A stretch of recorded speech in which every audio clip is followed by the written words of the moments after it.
नमस्कार दोस्तों, आप सभी लोगों को इस सेशन में बहुत बहुत स्वागत है। बहुत बहुत धन्यवाद आप लोगों को इस सेशन से जुड़ने के लिए। आज हम आप लोगों के साथ मिलकर एक करंट अफेयर्स पे हम डिस्कस करेंगे, कुछ मुद्दे पे डिस्कस करेंगे जिस पे हम लोग बात करने का प्रयास करेंगे।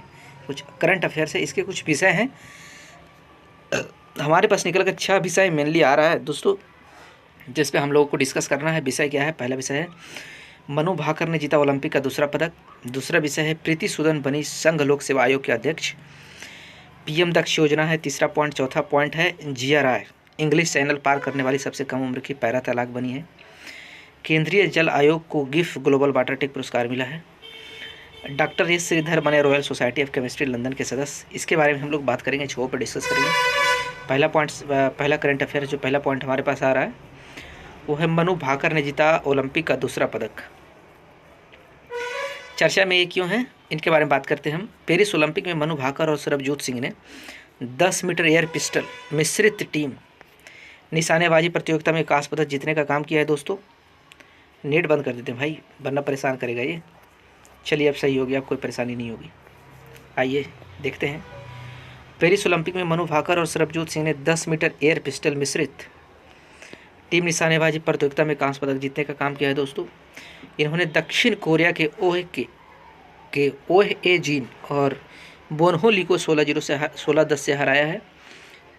इससे पहले 28 जुलाई को मनु भाकर ने 10 मीटर एयर पिस्टल प्रतियोगिता में कांस्य पदक जीता था दोस्तों। मनु भाकर भारत की स्वतंत्रता के बाद एक ही ओलंपिक में 2 पदक जीतने वाली पहली भारतीय बन गई है। इससे पहले वर्ष 1900 में पेरिस ओलंपिक में नॉर्मन प्रिचर्ड ने 2 पदक जीते थे। इन्होंने ये पदक पुरुषों की 200 मीटर दौड़ और 200 मीटर बाधा दौड़ में जीते थे दोस्तों। प्रश्न क्या बनता है, इससे निकल कर आता है भारत के लिए एक ही ओलंपिक में 2 पदक जीतने वाला पहला व्यक्ति कौन है, तो मनु भाकर का जी का नाम आएगा इसमें। दूसरा क्या है कि प्रीति सूदन बनी संघ लोक सेवा आयोग के अध्यक्ष कौन है, इनके बारे में बात करेंगे, चर्चा करेंगे। चर्चा में क्यों है, हाल ही में प्रीति सूदन को संघ लोक सेवा आयोग यूपीएससी का नया अध्यक्ष नियुक्त किया गया है दोस्तों। ये आंध्र प्रदेश कैडर की 1983 बैच की आईएएस अधिकारी हैं। ये वर्ष 2022 से यूपीएससी के सदस्य के रूप में शामिल हैं।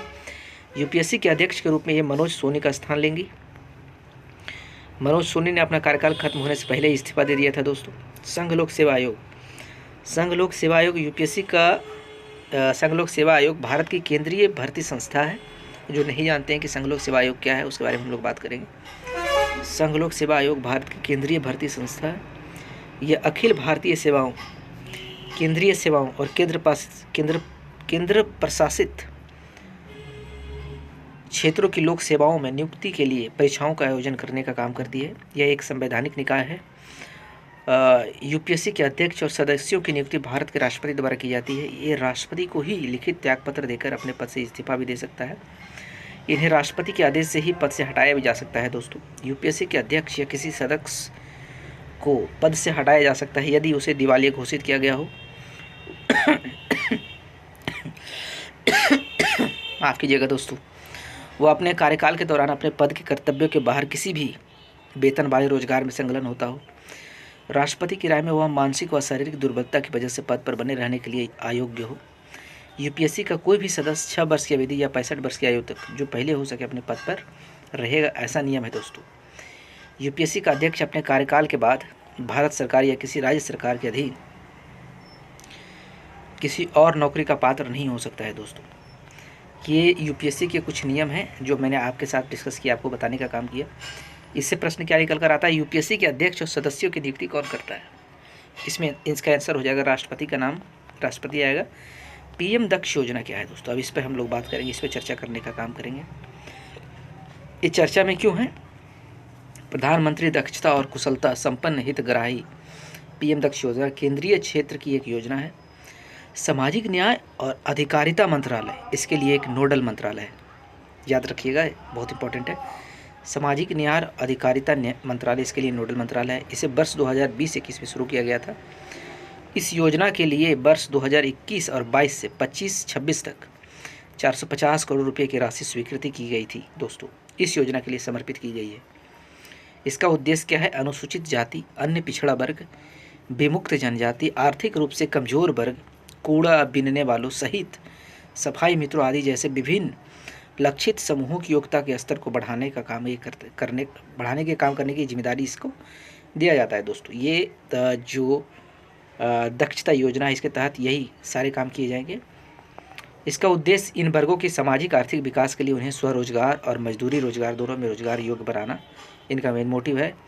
इस योजना के अंतर्गत कोई भी अन्य पिछड़ा वर्ग या आर्थिक रूप से कमजोर वर्ग का व्यक्ति जिसके परिवार की वार्षिक आय 3 लाख रुपए से कम है प्रशिक्षण प्राप्त करने के लिए पात्र हैं। वो अनुसूचित जाति, विमुक्ति जनजाति, कचरा बीनने वाले सहित सफाई मित्रों के उम्मीदवारों के लिए कोई आय सीमा नहीं रखी गई है दोस्तों। इससे प्रश्न क्या निकल कर आता है, पीएम दक्ष योजना के लिए कौन सा मंत्रालय नोडल मंत्रालय के रूप में कार्य करता है? तो इसका हो जाएगा सामाजिक न्याय और अधिकारिता मंत्रालय। इसका सही उत्तर होगा दोस्तों। GRI कौन है? GRI इसके बारे में हम लोग चर्चा करेंगे। इंग्लिश चैनल जो इंग्लैंड और फ्रांस को अलग करने का काम करता है दोस्तों। इंग्लिश चैनल पार करने वाली सबसे कम उम्र की पैरा तैराक बनी है। चर्चा में ये क्यों है? हाल ही में मुंबई की GRI ने इंग्लिश चैनल को तैरकर पार किया है। GRI की आयु 16 वर्ष है। इसके साथ ही ये सबसे कम उम्र में इंग्लिश चैनल पार करने वाली पैरा तैराक बन गई है। इन्होंने इंग्लिश चैनल को 17 घंटे 25 मिनट में पार किया है। यह किसी पैरा तैराक को इंग्लिश चैनल पार करने में लगने वाला सबसे कम समय है दोस्तों। इंग्लिश चैनल तैरकर पार करने वाली पहले भारतीय मिहिर सेन थे। उन्होंने वर्ष 1958 में इंग्लिश चैनल को पार किया था।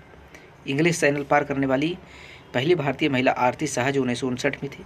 इंग्लिश चैनल को तैरकर पार करने वाली सबसे पहले व्यक्ति इंग्लैंड के कैप्टन मैथ्यू वेब जो 1875 में ही ये कारनामा करने का काम किया था इन्होंने। इंग्लिश चैनल क्या है? इंग्लिश चैनल हम इसके बारे में बात करेंगे, समझने का प्रयास करेंगे। इंग्लिश चैनल अटलांटिक महासागर का एक हिस्सा है।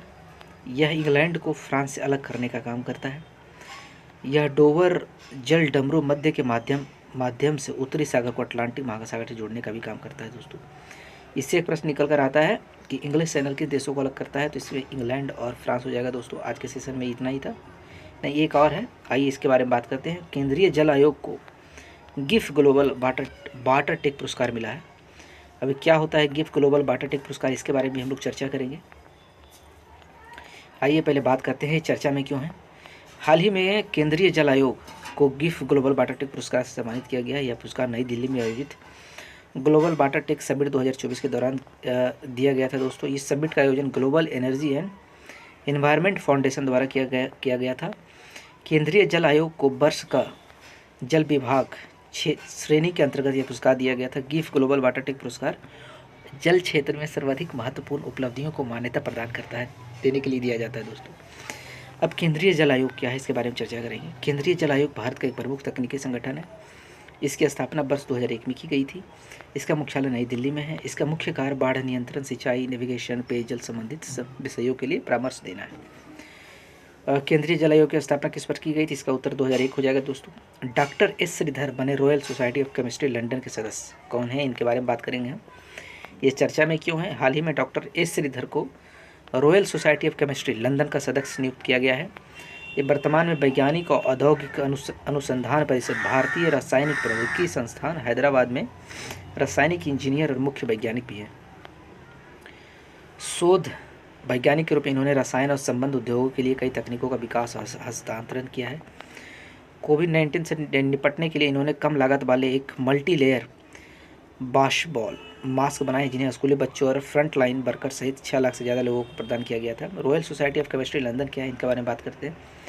Royal society of chemistry United kingdom का संगठन। इसका लक्ष्य रासायनिक विज्ञान को आगे बढ़ाना है। वर्ष 1841 में हुआ था। मुख्यालय बर्लिंगटन हाउस लंदन में है दोस्तों। वर्तमान समय में पूरी दुनिया में इसके 54,000 से अधिक सदस्य हैं। यह यूनाइटेड किंगडम में रसायन विज्ञान के लिए एक पेशेवर निकाय, प्रोफेशनल बॉडी है जो चार्टर्ड केमिस्ट का दर्जा देता है।